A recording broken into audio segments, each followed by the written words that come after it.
This month, police nearly arrested Lions wide receiver Jameson Williams after they say he was caught with a concealed handgun during a traffic stop.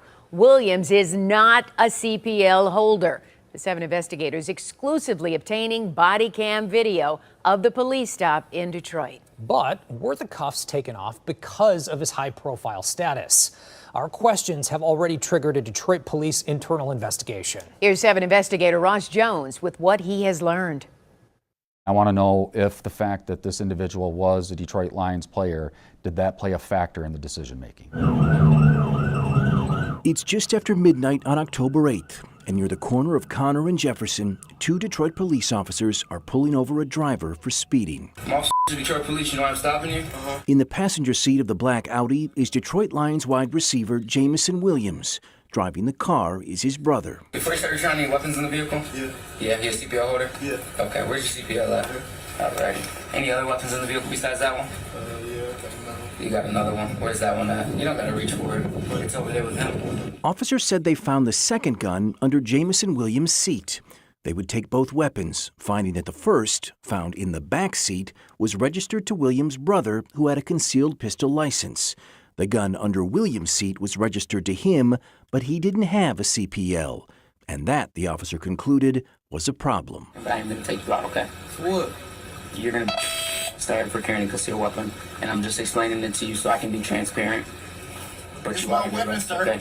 It's clear from the stop that the officer does not know who Williams is, but repeatedly, he would remind him. Only because I play for the Lions, bro. I'm Jameson Williams. Bro, I play for the Detroit Lions, bro. I play for the Lions. Sir, I understand you play for the Lions. That doesn't give you, like, any... I know, but I can call somebody right now that you can talk to, bro. At one point, Williams' brother tells police that the gun belongs to him. But during the stop, the Lions wide receiver admits the gun is his. I got the gun for protection. Do y'all know where I live at? Detroit. Despite his celebrity status, Williams is handcuffed and placed in the back of the squad car. DPD Commander Michael McGinnis says that was the right call. I feel that there was probable cause to arrest and that he was under arrest by the patrol officer. And because of that, he should have been conveyed to the Detroit Detention Center and processed. But Williams wasn't taken to jail. Sarge. Instead, a supervisor was called to the scene.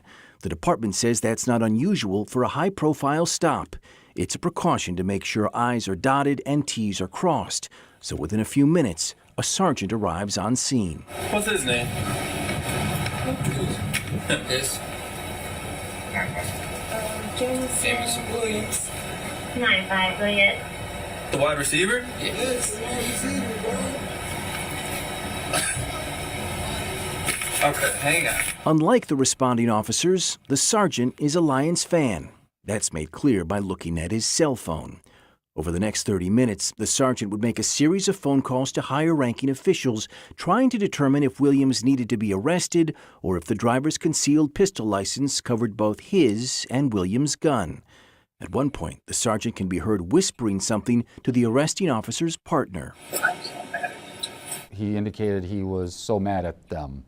And I think what he was referring to was the arresting officers, I assume in a jovial way, for them having made the traffic stop and detained the passenger. After conferring with multiple supervisors, the sergeant makes 2 more phone calls, and it sounds like Williams is about to be taken to jail. Well, be advised, he's coming in. You might want to make special accommodations. He's going to be going for carrying a concealed weapon.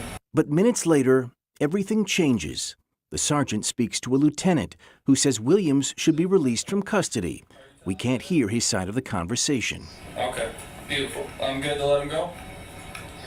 You're hero. Thank you so much. Williams is taken out of cuffs. His gun is returned. A police report is not written. No warrant request would be submitted to the prosecutor. The chief was very unhappy about the totality of the circumstances here. Even to go as far as say he was pissed off. Tonight, Detroit police have launched an internal affairs investigation into this case and the decision not to arrest the Lions wide receiver. Late last week, a warrant request was submitted to the Wayne County Prosecutor's Office, with Williams facing a charge of carrying a concealed weapon in a motor vehicle. Quite naturally, I think the probable cause was there for an arrest on this particular individual, and my concern in this particular case is to make sure that we have done everything legitimately in this case. Well, the following Sunday, Williams traveled with the team to Dallas, where he recorded 3 catches for 76 yards and a touchdown. Late today, the Detroit Lions released the following statement. It reads, Jameson made us aware immediately that he was a passenger in a routine traffic stop on October 8th. We discussed the incident with him and have kept the league informed of what we know. We understand he was released without incident or citation. It is now our understanding that the Detroit Police Department is revisiting the matter. Jameson has hired an attorney and will not be commenting further out of respect for the legal process. We also received a statement from Williams' attorney, Todd Flood. It reads, on October 8th, my clients were pulled over for an alleged traffic violation. During the course of the stop, my clients were both cooperative and respectful with the police officers. With the 2 pistols that were found in the vehicle, they were both properly registered, and the driver in the vehicle had the proper credentials to carry them. We have cooperated with law enforcement and will continue to do so. DPD says the arresting officers conducted themselves properly during the stop and stand by their actions tonight. Prosecutor Kim Worthy's office says they have received the warrant request and are reviewing it now. But nobody should be above the law, no matter what. Well, you want to make sure that this was handled the way it would be handled for everybody. That's what they're asking right now. And obviously, Jameson Williams, who everybody's rooting for here, is already dealing with some problems, and he didn't need more to deal with. No, he didn't. He's a young man, and Indeed. he's made some mistakes for sure. Federal agents falsely arrested a 66-year-old Valley woman at gunpoint. The ABC 15 investigators are first to have exclusive new video of the shocking arrest. We broke the story and now have the footage prompting more questions about this wild case of mistaken identity. Police, don't move! It took the federal government more than 6 months to publicly release this dramatic video. Hands up! Hands up! Revealing visuals highlighting a significant error by U.S. Marshals. Turn around. And it also proves what 66-year-old Penny McCarthy knew all along. Ever since this happened, sorry, I am so freaking disappointed in my government. It's not funny. Turn away from the sound of my voice. This exclusive new police body camera footage captures the moment 6 U.S. Marshals, armed with rifles, wrongfully arrested Penny outside her Phoenix home. You have an arrest warrant. Turn away from the sound of my voice. Yes, for you. Who am I? Turn away. Turn around. We'll discuss. Turn away, you're gonna get hit. The video clearly shows Penny had no idea why federal agents were there or how they could have a warrant for her arrest. I truly, truly believed I was being kidnapped. Do you want to confirm who I am? ABC 15 fought for 6 months to obtain these videos through a federal public records request. The first time we're seeing exactly what led to Penny's arrest. Turn around and face away from me. And it all happened in less than 2 minutes. Can you prove you're the police? Ma'am, you see that we're the police.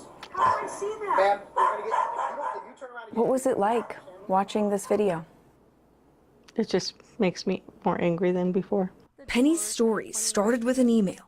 No one believed her until ABC 15 listened to what happened, and we uncovered serious failures by the federal government. I'd like to know why this person was arrested as Ms. Rozak. Just days after our investigation aired, and in direct response to our reporting, prosecutors dropped the case against Penny, and the federal government admitted it was wrong. Penny never should have been arrested. I'm not Carol Ann Rozak. I've never been Carol Ann Rozak. She was not this woman, Carol Ann Rozak, not the Oklahoma fugitive federal agents thought she was, not the person seen in this mugshot from 20 years ago who was wanted on a parole violation for nonviolent crimes. What do you see on these videos? I see abuse of power, period. This brings us back to the body camera footage and Penny's crucial question. Do you want to confirm who I am? Put your hands behind your back. Put your hands behind your back. We'll discuss this later. Never discussed it later. Stop moving and stop looking back. Stop looking back. Can you prove you're the police? Ma'am, you see that we're the police. How do I see that? Ma'am. I don't know you're anybody. Turn around again, you're gonna get taped. This is not my world. This does not happen to me. If you turn around again, you're gonna get taped. Understand me? They did nothing but treat me like crap and lie to me. Despite Penny insisting she could prove who she was, it's not until Penny's in handcuffs U.S. Marshals finally tell her who they think they're arresting. Carol Rozak. That's not who I am. Penny McCarthy. Yes. Yes. but I've never been Carol Rozak. I can prove who I am. Okay. How would you describe this case? A textbook example of federal agencies not doing what they're supposed to be doing. Josh Colstrud is a criminal defense attorney with years of experience as a federal prosecutor for the U.S. Attorney's Office. This case is concerning because of the manner in which Ms. McCarthy was arrested. We asked him to review the videos and evidence in Penny's case. Your reaction? It is stunning to watch, and it's scary that this can happen in America. Colstrud believes the videos show Phoenix U.S. Marshals used excessive force. This was an aggressive arrest, and it's unreasonable on so many levels. He also calls into question how federal agents made this arrest before fully verifying Penny's identity. In this case, they didn't do that. We have to hold these agencies and the agents accountable. The only public accountability we do have regarding the clear disconnect between Penny and Carol comes from this court audio recording a day after she's detained, when the judge also questions why Penny was arrested. But it is strictly based upon information that they had, Facebook postings, that led and some aliases. Evidence that wasn't sufficient to go forward with a hearing. A full fingerprint analysis would confirm Penny's prints didn't match, proving U.S. Marshals arrested the wrong person. Yeah. The U.S. Marshals are above the law, is what it says to me. And the United States government allows that to happen. You do want to confirm who I am? It's a hell of a system. We are committed to getting answers for Penny. We asked U.S. Marshals multiple times for their perspective on the video you just watched, but the agency did not respond by our deadline. In a previous statement, the U.S. Marshals said it was conducting a thorough review of the actions taken by Deputy U.S. Marshals, but the federal government has yet to provide an update on that review. We will keep asking questions. I'm investigator Jennifer Kowaleski, ABC 15, Arizona.